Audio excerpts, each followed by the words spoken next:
Hello everyone, it's Mike, and in this video we're going to be probing into the most prominent disease that plagues our friends within A Song of Ice and Fire, referred to as Greyscale. We'll also look at different variations closely associated with it, as well as examine a few theories, one being a potential cure. So I hope you're listening, Sir Jorah of House Mormont. Let's begin by reviewing the origin of Greyscale. Based on text from the book, it appears that we can trace this back at least 1,000 years ago to a battle between the Valyrians and the Rhoynar, commonly known as the Rhoynish Wars. Now, Rhoyne was a collection of city-states, kind of like Greece, along the river Rhoyne, last ruled by Prince Garin. During the wars, 250,000 Rhoynish perished to the Valyrians and their dragons. It's claimed that Prince Garin, upon getting just completely destroyed by the Valyrians, cursed them, and an out-of-season storm hit, leaving a dense fog and bringing with it Greyscale. Legend has it that Garin is actually the mysterious figure known as the Shrouded Lord. This is the guy that runs around bestowing his grey kiss upon those who enter his domain and spreading Greyscale with it. There's also a slightly different version of this story that involves a pale white lady that sounds eerily similar to the Night's King's tale. But I will not go off on that tangent in this video, perhaps in a future one though. The disease itself is typically fatal as it spreads. It leaves the flesh cracked and flaking and hard to the touch like stone, eventually affecting the brain and driving that person mad. To understand our author's creation of this fictionalized disease, we need to draw a parallel to a real-world instance. In this case, George R. Martin combines the medieval stigma and certain disease characteristics of leprosy with the visual and ultimate effects of fibrodysplasia. Now, leprosy is bacterial in nature. The Latin term lepra means scaly, and that describes a close fit with the description of Greyscale. Leprosy has multiple strains that tend to be geographical in origin, much like Greyscale and its very near cousin Grey Death, which we'll discuss shortly. And if we take a look at the spread of leprosy, it tends to be on trade routes and involving slaves, kind of like the medieval trade of slaves and the spread of leprosy in that form and fashion. There is no known treatment or cure for fibrodysplasia, which again is analogous with Greyscale. Now let's take a look at some examples of infections that we know of in both book and show. The most notable instance is Shireen Baratheon, and that applies for both HBO's series and A Song of Ice and Fire. According to Stannis, he purchases a doll for Shireen from a Dornish merchant that actually carries the contagion. We know that Shireen is infected and somehow cured after Stannis summons all kinds of maesters, healers from various parts of the globe. We also have Tyrion's traveling companion to Meereen, Jorah in the show and Jon Connington in the books, infected by direct contact from the quote-unquote stonemen. These stonemen are sent to live out their lives in Old Valyria and other places once the disease has spread throughout them. Tyrion is thought to have been touched, but it appears that he's dodged a bullet. The Grey Plague, in current times during a Feast for Crows, is rumored by sailors to be spreading throughout ET in the Far East. Historically, the Grey Plague also destroyed half the population in Old Town, according to Grand Maester Pycelle.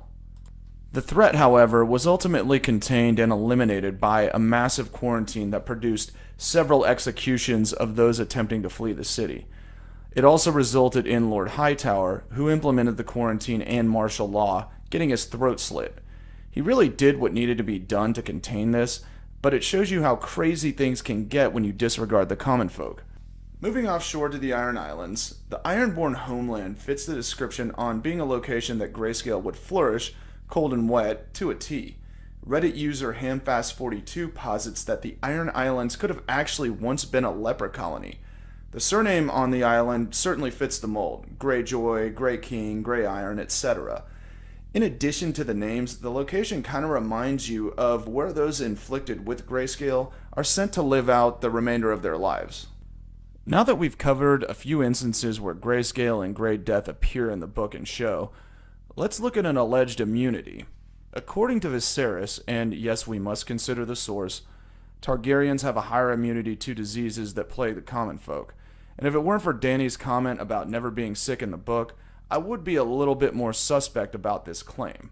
So after processing all of this information that we've taken a look at so far, we can assume that Greyscale is probably a waterborne disease that can spread via touch and outbreaks typically occur in cold, damp climates. Based on our modern understanding of bacterial infections in cold, damp climates, we know that they thrive due to the cooler temperatures lowering our body temperature and thus our immune systems in the process.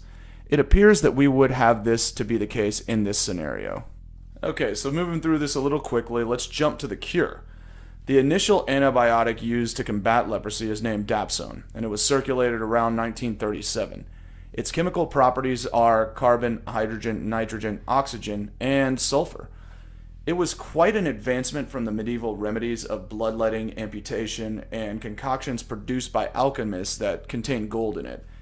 About as effective as how most maesters would treat Greyscale with baths, amputations, and applying vinegar. So the only instance that we know of someone being cured in the show or book is Shireen Baratheon.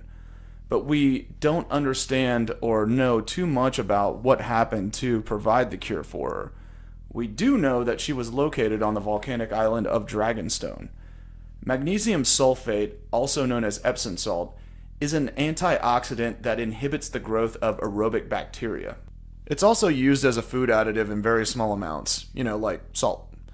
Perhaps Shireen was just lucky and was feeding on crops produced on the island, which would have had a high sulfur content from the volcano and salt from the sea. Or maybe their drinking water contained a fair amount of magnesium sulfate. Knowing what we know about Stannis the Manus, he could have tried to drown her, and she somehow lived. Which brings us back over to the Ironborn. Is their drowning ritual more than some deist rite? Is Reddit user Hamfast42 onto something here? Look at their words. What is dead may never die, but rises again harder and stronger. Does this indicate that they have built some Wolverine-like immunity where survivors are immune to all types and worse diseases at this point? How about Tyrion? Did he actually escape being touched by a stone man? I personally don't think so, so let's assume for the sake of this discussion that a stone man grabbed him. To rationalize his immunity, we can take the easy way out and say that A plus J equals T, referring to the Mad King Aerys possibly being his father, making him a Targaryen, which we have discussed having a higher propensity to avoid this disease. Or we can take a look back at a quote from A Dance with Dragons where he jokes about his father attempting to drown him but failed. You also remember in the show and book, Tywin actually saying that he could have drowned him, but he didn't because he is a Lannister. Did Tywin actually throw him down a well and someone else showed up to rescue him, or somehow he managed to survive? I mean, Tyrion is like a cockroach. He is just impossible to kill. I don't put it past Tywin, but wells are certainly fresh water, right? Typically, but remember that Lannisport is located on the sea, and Casterly Rock is filled with gold mines. Sulfur is important in the formation of gold mines, where this would have taken place. So in theory, the water content could have been the same as the water that the Ironborn ingest during their ritual. Dragon glass, also known as obsidian, will likely be a key weapon in the War for the Dawn. You probably remember Sam killing a White Walker using an obsidian shard defending Gilly. Can you guess the chemical makeup of dragon glass? If you guess sulfur as one of the elements, you guessed right. Sulfur is likely an additive to the volcanic substance. Dragons, when referenced in the book, they contain a smell of sulfur in almost every single description. Sulfur seems to be the common element when referring to weapons in the fight against the evil forces in A Song of Ice and Fire. Valyrians would have been exposed to food with higher sulfur content as they lived on the volcanic island for over a millennia. Did they somehow over the course of time develop an immunity by living in that colony? Is this what Blood of the Dragon is? Just think about it for a moment. If they were living in Old Valyria and then Dragonstone, I'm referring to the Targaryens obviously, both volcanic islands with dragons, it would actually make sense. Is this why Targaryens inbreed to keep that bloodline strong?